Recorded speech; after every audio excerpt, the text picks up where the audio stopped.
saat ini Mauro itu lagi diproses untuk menjadi warga negara Indonesia, dan ya diproyeksikan itu ya buat U23 tentunya, Kherot udah bilang, dan yang pastinya juga buat di timnas senior. Mauro dan Miliano sudah deal. Ya, jadi nanti diproses bulan Agustus. Saya sudah komunikasi dengan DPR, insya Allah DPR mendukung. Ya, kita tunggu. Sebentar lagi Miliano itu akan meluncur ke Indonesia dan akan berproses untuk dinaturalisasi menjadi pemain tim nasional kita. Tapi siapa yang menyusul? Titch atau Adrian? Ya kalau saya maunya dijadi Rangers, teman nggak bisa. Udah ada. Makanya dapat adiknya. Kalau kita melihat grade A, grade B, ya sesuai dengan talent pool yang ada.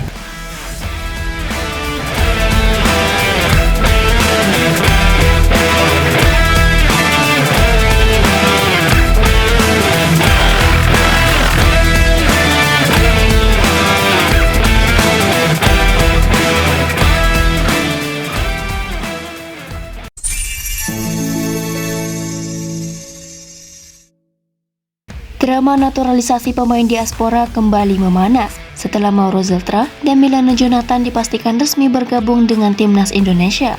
Satu slot tersisa masih jadi teka-teki besar. Dua nama mencuat sebagai kandidat kuat, Titch Dalingga dan Adrian Wibowo.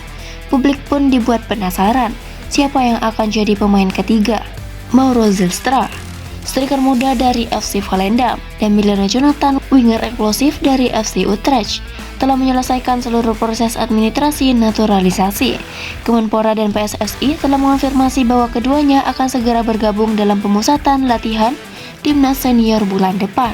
Keduanya bukan hanya pemain diaspora biasa. Mauro dikenal sebagai predator kotak penalti dengan insting gol tinggi, sementara Miliano punya kecepatan dan dribbling yang bisa membongkar pertahanan lawan. Kombinasi mereka diprediksi akan memberi warna baru dalam skema Patrick Kluivert yang mengandalkan transisi cepat dan serangan sayap. Setelah dua nama dipastikan, satu slot naturalisasi tersisa masih jadi perdebatan internal PSSI. Dua kandidat kuat muncul. Titch Dalingga adalah gelandang serang yang bermain di Akademi SC. Ia dikenal punya visi bermain yang tajam, umpan-umpan terukur, dan kemampuan mengatur tempo permainannya. Dalam beberapa kesempatan, Titch menyerahkan minatnya untuk membela timnas Indonesia dan disebut-sebut sudah menjalin komunikasi intens dengan PSSI. Kelebihan Titch adalah kemampuannya sebagai playmaker murni, sesuatu yang masih minim di skuad Garuda saat ini. Ia bisa jadi tandem ideal untuk Ivan Jenner dan Marcelino Ferdinand di lini tengah. Di sisi lain, Adrian Wibowo adalah nama yang sedang naik daun di Amerika Serikat. Bermain untuk Los Angeles FC, Adrian punya kecepatan, stamina, dan kemampuan crossing yang mematikan. Ia juga lebih fleksibel secara posisi, bisa dimainkan sebagai winger kiri, kanan, bahkan gelandang serang. Adrian punya keunggulan dari sisi pengalaman kompetisi.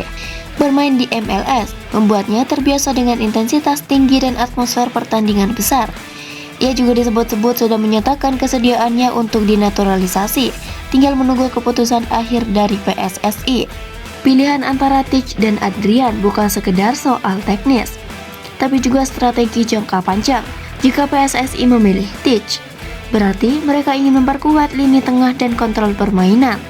Jika memilih Adrian, fokusnya adalah eksplosivitas dan fleksibilitas serangan. Sumber internal menyebut bahwa keputusan akhir akan diambil dalam 2 minggu ke depan, setelah evaluasi performa dan kebutuhan tim dilakukan oleh tim pelatih dan direktur teknis. Mauro dan Miliano sudah deal, tapi teka-teki belum selesai. Publik menunggu siapa yang akan menyusul, Titch Dalingga, si maestro di lini tengah, atau Adrian Wibowo, si pelari sayap dari Amerika. Satu hal pasti, timnas Indonesia sedang bersiap untuk revolusi besar, dan kamu akan jadi saksi sejarahnya. Penyerang muda kelahiran Belanda menjadi sorotan utama setelah Ketua Umum PSSI Erick Thohir mengonfirmasi bahwa proses naturalisasinya telah dikirim ke Kemenpora RI. Mauro dikenal sebagai striker eksplosif yang saat ini bermain untuk FC Volendam. Dengan absennya oleh Romeni akibat cedera serius di Piala Presiden 2025, Mauro diproyeksikan sebagai pengganti ideal di lini depan. Kemampuannya dalam duel udara, finishing tajam, dan visi bermain membuatnya jadi opsi menarik untuk pelatih Patrick Kluivert.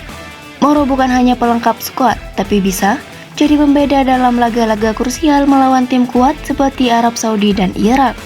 Emiliano Jonathan, pemain sayap kanan yang saat ini memperkuat FC Utrecht, juga masuk dalam daftar naturalisasi. Ia dikenal dengan kecepatan, kelincahan, dan kemampuan dribbling yang bisa membongkar pertahanan lawan. Emiliano diyakini akan memperkuat sisi kanan timnas, memberi opsi rotasi yang lebih dinamis dan membuka ruang bagi Ragnar Oretmangen untuk bermain sebagai striker tengah. Kehadiran Emiliano bukan hanya soal skill individu, tapi juga soal chemistry. Ia disebut punya gaya bermain yang cocok dengan skema Kluivert, yang mengandalkan transisi cepat dan eksploitasi ruang. Nama Adrian Wibowo mungkin terdengar baru bagi publik Indonesia, tapi di Amerika Serikat ia sudah mencuri perhatian, bermain untuk Los Angeles FC. Di Major League Soccer, Adrian adalah satu-satunya pemain keturunan Indonesia yang tampil di liga tertinggi AS. Ex-pemain Indonesia yang kini tinggal di Belanda, Yusa Nugraha, membocorkan bahwa Adrian telah dihubungi langsung oleh PSSI dan menyatakan kesiapannya untuk membela Garuda. Adrian dikenal sebagai winger serba bisa, dengan stamina luar biasa dan kemampuan crossing yang akurat. Ia bisa menjadi senjata mematikan di sisi kiri, atau bahkan dimainkan sebagai gelandang serang jika dibutuhkan. Langkah PSSI mendatangkan Mauro, Emiliano, dan Adrian bukan sekedar tambal sulam. Ini bagian dari strategi besar untuk mewujudkan mimpi tampil di Piala Dunia 2026. Dengan pelatih sekelas Patrick Kluivert dan dukungan penuh dari pemerintah, naturalisasi pemain diaspora menjadi jalan realistis untuk meningkatkan kualitas squad. Ketiganya bukan hanya pemain diaspora biasa, mereka adalah talenta grade A yang punya pengalaman di liga top dunia. Jika proses naturalisasi berjalan lancar, timnas Indonesia akan punya wajah baru yang lebih kompetitif dan siap bersaing di level Asia. Tiga nama ini bukan sekedar bocoran, mereka adalah harapan baru. Mauro Ziltra, Emiliano Jonathan, dan Adrian Wibowo bisa jadi trio emas yang membawa Garuda terbang lebih tinggi. Publik menanti, dan waktu akan membuktikan apakah mereka benar-benar bisa mengubah sejarah sepak bola Indonesia.